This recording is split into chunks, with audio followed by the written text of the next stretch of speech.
So మీ అందరికీ తెలుసు భూభారతి అనేది ఇక నడుస్తూ ఉంది. దానికి సంబంధించి లైసెన్స్ సర్వేయర్లు ఇచ్చారు, గ్రామ పరిపాలన ఆఫీసర్లు ఇచ్చారు, భూముల లెక్కలని తీస్తుర్రు.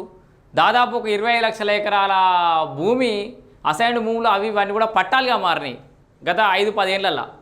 మరి ఇంత ఘోరంగా ఏవి మారినాయి అంటే వక్ఫ్ భూములు, దేవాదాయ శాఖ భూములు, పాపం దళితుల భూములు ఇవన్నీ కూడా పట్టాలుగా మారినాయి. ఎట్లా మారినాయి కదా భగవంతుడి కెరక. సో ఆ సబ్జెక్టు కోసం పక్కకు పెడితే సుప్రీంకోర్టు అసలు రాష్ట్రంలో నిషేధిత జాబితాలో ఉన్న భూముల వివరాలు ఏంది అని అడిగింది. నిషేధిత జాబితా ప్రొహిబిటెడ్ ల్యాండ్ లిస్ట్ అడిగింది. సో దానికి సంబంధించి ప్రభుత్వం అయితే కసరత్తు చేస్తుంది. ఒకసారి చూడురి, నిషేధిత భూముల కొత్త లిస్టు. సో దానికి సంబంధించి కొత్త లిస్ట్ రాబోతోంది. 3 వారాల్లో జాబితా రాబోతోంది.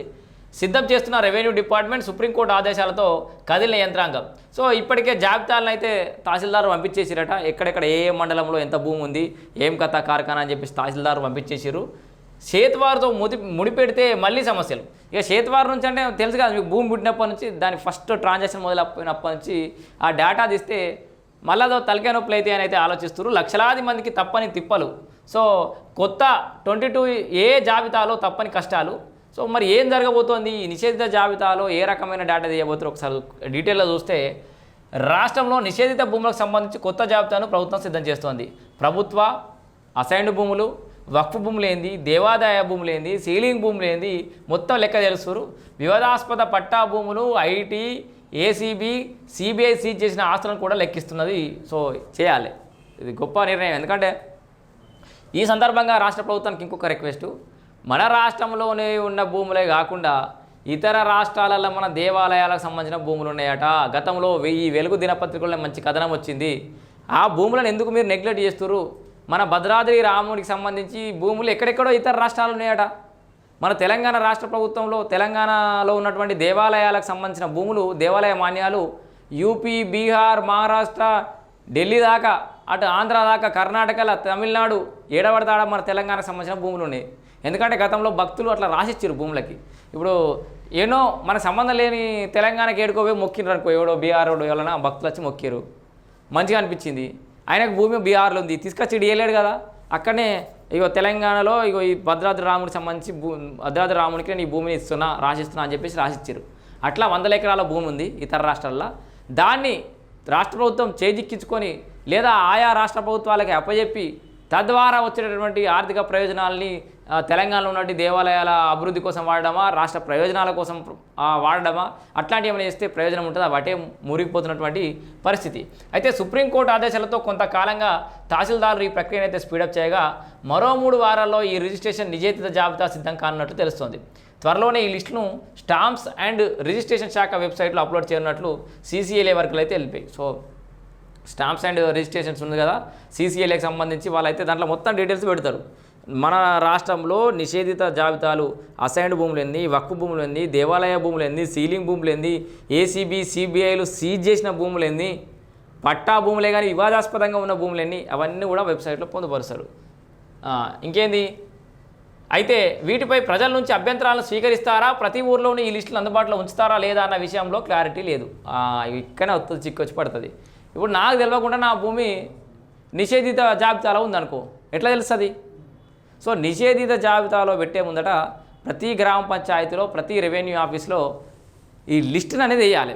సో ఈ మన ఏమంటారు, ఈ రెవెన్యూకి సంబంధించి, ఈ రెవెన్యూ విలేజ్కి సంబంధించి గీ భూములు, గివి అసైన్డ్ భూములుగా ఉన్నాయి, గివి సీలింగ్ భూములుగా ఉన్నాయి, గివి దేవాలయ, గీ పలానా మీ రామాలయానికి సంబంధించిన భూములు ఉన్నాయి, గివి మీ సాయిబాబా గుడికి సంబంధించిన భూములు ఉన్నాయి.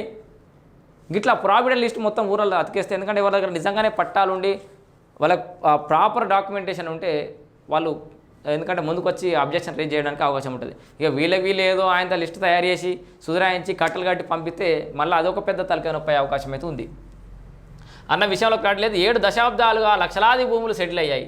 కొన్నేమో తప్పుగా నమోదయ్యాయి, ఇంకొన్నేమో 60 ఏళ్ళ నుంచి పట్టాగా కొనసాగుతున్నాయి.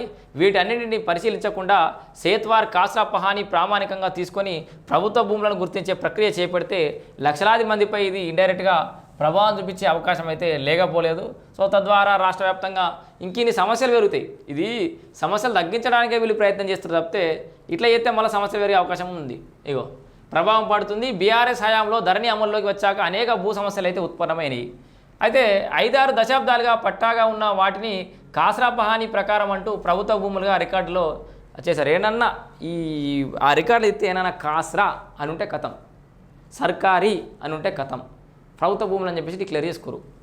ప్రస్తుతం ఉన్న పిఓబి జాబితాపై అనేక అనుమానాలు ఉండగా కొత్త నిషేధిత జాబితా ఏ రీతిన ఉంటుందనేది ఆందోళన లెక్కున్నది. జాబితా మొత్తం తప్పుల తడకగా ఉందంటారు. ఏది ఎక్కడో తెలియదు చాలామందికి. ఏంది ఏ సర్వే నంబర్లో ఎంత భూమి ఏ వైపున తమ శాఖ భూమి ఉన్నదో చెప్పే స్థితిలో దేవాదాయ శాఖ ఇది ఇంకో దుర్మార్గం చూడరు. ఎందుకంటే కొత్త ఎప్పుడో వాడు ఉద్యోగాలకు ఎక్కుతాడు, పాత ఎప్పటి నుంచి ఎన్నో భూమి ఉంది ఎవడు గుర్తించాడు, ఫస్ట్ నుంచి ఉన్నట్టు చక్కగా పని చేయాలి. ఆయా శాఖ దేవాదాయ శాఖ కానీ వక్ఫ్ శాఖ కానీ ఇంకెవరైనా మీ భూములు ఏడున్నాయి ఎక్కడ దిక్కున్నాయి ఎంత ఉన్నాయి ఎవరు కూడా తెలిసే పరిస్థితులు లేదట. 50 ఏళ్ళ నుంచి టైటిల్ వివాదం కొనసాగుతూనే ఉన్నాయట చాలా. ఇప్పటికే 2007 జాబితానే ప్రామాణికం అని అంటారు, నిబంధనలు ఏమో చాలా గట్టిగానే ఉన్నాయి అంటారు. సో సెక్షన్ 22A(1)(b) ప్రకారం కేంద్ర రాష్ట్ర ప్రభుత్వాలకు చెందిన స్థిరాస్తి జాబితాను కలెక్టర్లు రిజిస్ట్రేషన్ అధికారులకు పంపాలి. సెక్షన్ 22A(1)(c) ప్రకారం దేవాదాయ వక్ఫ్ ఆస్తుల జాబితాలను సంబంధిత అధికారులకు పంపాలి. సెక్షన్ 22A(i)(dd) ప్రకారం పట్టణ భూ పరిమితి చట్టం 1976లో స్వాధీనం చేసుకున్న భూముల వివరాలను, వ్యవసాయ భూగరిష్ట పరిమితి చట్టం 1975 ప్రకారం స్వాధీనం చేసుకున్న భూముల వివరాలను కలెక్టర్ల ద్వారా రిజిస్ట్రేషన్ అధికారులకు పంపాలి.